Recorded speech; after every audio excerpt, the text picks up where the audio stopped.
इस वीडियो में हम लोग बाबू पढ़ेंगे विद्युत द्विध्रुव। विद्युत द्विध्रुव होता क्या है?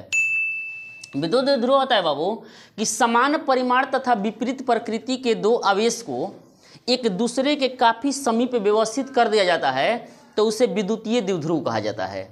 समान परिमाण तथा विपरीत प्रकृति के दो आवेश को एक दूसरे काफी समीप व्यवस्थित किया जाता है, उसे विद्युत द्विध्रुव कहा जाता है।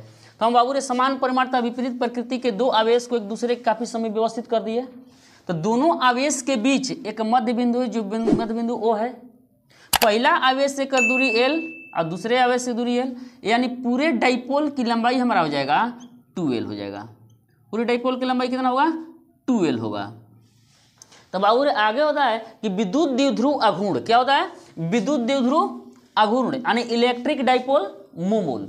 तो इलेक्ट्रिक डाइपोल मोमेंट को परिभाषित हम लोग कर लेंगे यहाँ से कि किसी इलेक्ट्रिक डाइपोल के यानी विद्युतीय द्विध्रुव के कोई एक आवेश, विद्युतीय द्विध्रुव के कोई एक आवेश तथा उनके बीच की दूरी के गुणनफल को विद्युतीय द्विध्रुव अघूर्ण कहा जाता है। किसी विद्युतीय द्विध्रुव के कोई एक आवेश और इसके बीच की दूरी के गुणनफल को हम लोग कहते हैं इलेक्ट्रिक डाइपोल में विद्युतीय द्विध्रुव अघूर्ण। विद्युतीय द्विध्रुव अघूर्ण को हम लोग m वेक्टर या p वेक्टर द्वारा सूचित करते हैं।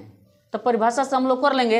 एक परिभाषा कहता है कि किसी इलेक्ट्रिक डाइपोल कोई एक आवेश और उनके बीच की दूरी को हम क्या कहते हैं बाबू? विद्युतीय द्विध्रुव अघूर्ण कहा जाता है। तो विद्युतीय द्विध्रुव अघूर्ण p वेक्टर बराबर कोई एक आवेश, दोनों में से कोई एक आवेश ले लेंगे और इनके लंबी की दूरी कितना है? 2L है।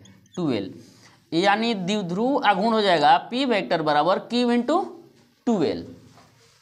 द्विध्रुव अघूर्ण का मात्रक, अघूर्ण का मात्रक हो जाएगा इसका, आवेश का मात्रक होता है कूलाम्ब और दूरी के मात्रक होता है मीटर, यानी हो जाएगा कूलाम्ब मीटर। और इसका बीमा हो जाएगा, और इसका बीमा होगा, आवेश का बीमा होता है AT और दूरी का बीमा होता है L, यानी M0 LTA। इसका बीमा हो जाएगा LTA।